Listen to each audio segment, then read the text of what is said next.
Hi, my name is Father James Guarascio. I'm a priest of the Diocese of Joliet, and happy to be joining you on our Lenten journey as we talk about freedom. When we look at our sin, our brokenness, and the chains that we carry, we can often become discouraged. So what do?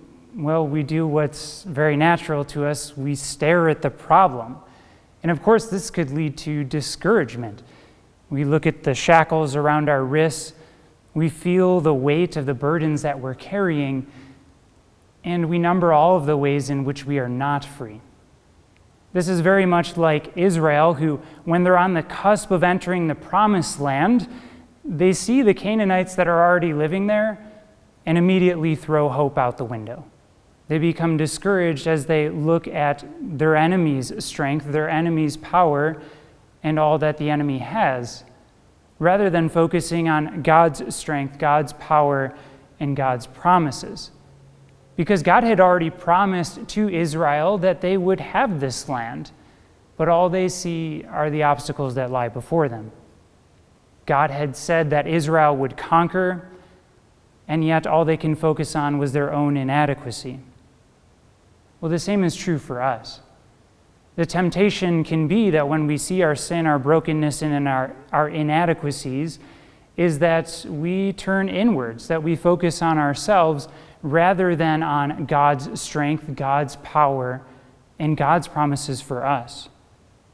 He promises us in Jesus Christ, knowing that He is the one who has conquered sin and death, that we can be free in the new creation that He desires for each and every one of us.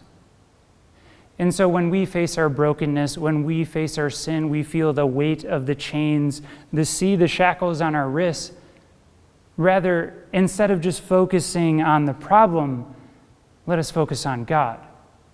Let us not stare at the weight that we carry, but rather at He who will set us free. Allow me to read to you from Deuteronomy. Hear, O Israel, you draw near this day to battle against your enemies. Let not your heart faint.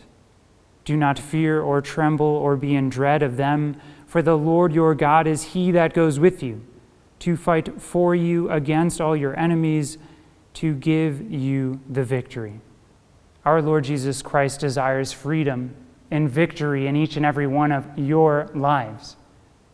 Trust in His power, His promises, and He will give you the victory, just as He gave Israel the victory in the land of Canaan. Thanks for watching, and join us next week as we continue on our Lenten journey talking about freedom. God bless.